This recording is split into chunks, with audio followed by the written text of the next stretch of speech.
ആലത്തൂർ മണ്ഡലമാണ് Ernakulam Broadway market. ആലത്തൂരിലെ 10,000-ലേറെ വോട്ടർമാരാണ് ഇവിടെ ജോലി ചെയ്യുന്നത്. വോട്ടർമാരെ നേരിട്ട് കാണാൻ ആലത്തൂരിലെ LDF സ്ഥാനാർത്ഥി കെ രാധാകൃഷ്ണൻ എറണാകുളം മാർക്കറ്റിലെത്തി. വിഷുത്തിരക്കിനിടയിലും സ്ഥാനാർത്ഥിക്ക് വമ്പിച്ച വരവേൽപ്പാണ് വോട്ടർമാർ നൽകിയത്.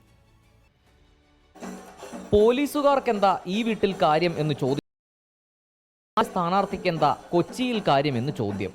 ഉത്തരം ഇങ്ങനെ: പോലീസുകാർക്ക് എന്താ ഇവിടെ കാര്യമില്ല, ആലത്തൂർക്കാർക്ക് എന്താ എറണാകുളത്ത് നിന്നുള്ള ചോദ്യം അല്ലേ. ആലത്തൂർ മണ്ഡലത്തിൽപ്പെട്ട കുന്നംകുളം അസംബ്ലി മണ്ഡലത്തിലെ ഒരുപാട് സഹോദരന്മാർ ഇവിടെ താമസിക്കുന്നുണ്ട്. അവരെല്ലാം ഇപ്പോഴും കുന്നംകുളത്തെയും വടക്കാഞ്ചേരിയിലും ചേലക്കരയിലും വോട്ടർമാരാണ്. അവരെ നേരിൽ വന്ന് കാണുക എന്നുള്ള ഉദ്ദേശത്തോടുകൂടിയാണ് ഇന്ന് വന്നത്. സർവേകളൊക്കെ എതിരാണല്ലോ എന്ന ചോദ്യത്തിന് തോൽവി പ്രവചിച്ച നിയമസഭാ തെരഞ്ഞെടുപ്പിൽ ജനങ്ങൾ നൽകിയ ഭൂരിപക്ഷം ചൂണ്ടിക്കാട്ടി ഉത്തരം: കഴിഞ്ഞ പ്രാവശ്യം ഞാൻ അസംബ്ലിയിലേക്ക് മത്സരിക്കുമ്പോൾ പരാജയപ്പെടുമെന്നാണ് പറഞ്ഞത്. ഞാൻ ജയിച്ചത് 39,400 വോട്ടിനാണ്. പൊന്നാടയും പൂക്കളുമായി ആലത്തൂരെ സ്ഥാനാർത്ഥിക്ക് കൊച്ചിയുടെ വരവേൽപ്പ്.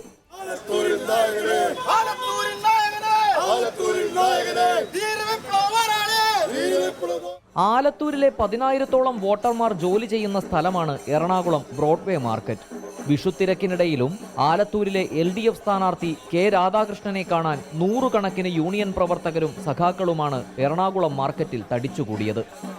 Reporter Ali Akbar Shah, in reporter, Kochi.